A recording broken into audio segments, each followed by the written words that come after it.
Isang magandang araw sa atin mga kasamsakat. Ito ulit ang inyong kusinerong Moreno. Nagbabalik tayo ngayon. At ngayon mga kasamsaka, andito tayo sa ating farm. So ano bang ginagawa natin dito sa ating farm ngayon? So mga kasamsaka, it's been a while. It's been like 13, 14 years na tayo sa pagbababuyan ng aking mga magulang. So ngayon mga kasamsaka ay muli nating ibalik ang kahapon na kung saan ay ibabalik natin ang ating pagbababuyan. Sa pagbababuyan mga kasamsaka ay talagang kailangan ito ng sipag at tiyaga. Hindi ganun kalaki ang ating kikitain. Subalit kung madiskarte ka at marunong ka sa buhay, siguradong kikita ka. So lahat naman ay pinaghihirapan, lahat naman ay pinag-uukulan natin ng panahon at oras. So ngayon mga kasamsaka, andito tayo sa lumang building namin ng aming piggery. So ito yung maliit lang naman. So nasa mga 40 to 60 heads lang naman ang capacity ng ating building. Subalit datapwat ito'y pipilitin natin mga kasamsaka na lalago. So tulungan nyo po ako at abangan nyo po ang ating mga updates sa ating pagbababuyan para naman makatulong tayo sa pangkabuhayan showcase ng ating mga kababayang Pilipino. At ngayon mga kasamsaka, abangan ang bawat yugto ng aming pag-aalaga ng baboy. So ano pang hinihintay natin? Tara na!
Isang magandang araw sa ating lahat mga kasamsakat. Ito ulit ang inyong kusinerong Moreno, Juren Colmo. At nakikita ninyo ngayon mga kasamsakat, magbubukas tayo ng panibagong pagkakabisihan sa buhay. So ito po ang pagbababuyan. Actually mga kasamsaka, it's been a long while na nagkaroon din tayo ng maliit na piggery before.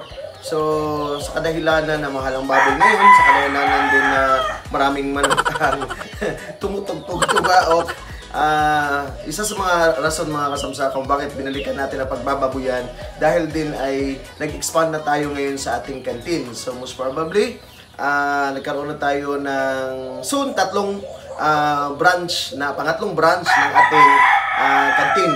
So, meron na tayo sa SM, meron tayo sa LTO at the same time. Coming soon po ang ating teleperformance na canteen. So, sa ngayon, nangangailangan tayo ng supply ng baboy. So, instead na bibili tayo sa labas, ay tayo na lang po ang mag-produce. So, sa ngayon mga kasamsaka, ay meron tayong 5 biik na kung saan gagawin natin inahin. So, bakit nakapag-decide ako mga kasamsaka na gawing inahin natin? So, dahil sa mahal ngayon ng karne, mahal ngayon ang biik na din. So, kailangan na tayo ay maghahanap tayo ng paraan kung paano tayo makapag-produce ng ating mga biik. At the same time, gagawin natin itong fattening para kakatayin natin at gagamitin natin sa ating tindahan. Hopefully mga kasamsaka, if God's will na lalago po ang ating pagbababoyan. So, it's been like, how many years na ba? Siguro 17 years o 15 years na nagbaboyan ng aking mga magulang. Kaya nga lang na-stop tayo kasi nga nag-busy din ang aking mga magulang. And then yung na-paralyze na yung mom ko, yun yung nangyari na nag-stop na kami sa pagbababoyan. So, ngayon babalikan natin kung ano yung napagdaanan natin. Maganda din naman talaga ang kita ng pagbababoyan kung marunong ka lang talaga at madiskarte ka sa buhay kung paano mag-alaga, kung paano ang mga tricks sa pag-aalaga ng mga baboy. So hindi lang basta-basta tayo nagpapakain, at the same time nasa tender loving care talaga. Kung lalaki ang ating mga baboy, sigurado natin maganda ang resulta ng ating pagbababoyan dahil din sa ating sipag at tiyaga. So kung marunong tayong dumiskarte, marunong tayong mag-alaga talaga ng baboy, at marunong tayong magmahal sa ating ginagawa, ay for sure siguradong kikita ang ating pagbababoyan. So ngayon, panibagong yugto ulit ng inyong kusinerong Moreno na babalikan ko ang dating baboyan. So ito yung dating building ng baboyan namin, pero medyo hindi ito ganoon kalakihan. So hopefully mga kasamsaka ay mapalaki natin ito at mapalago natin ito para naman sa ikaunlad ng ating pamumuhay. So pag may sipag at tiyaga, sigurado na mga asenso tayo sa buhay. So abang-abangan na mga kasamsaka ang aming pagbababoyan.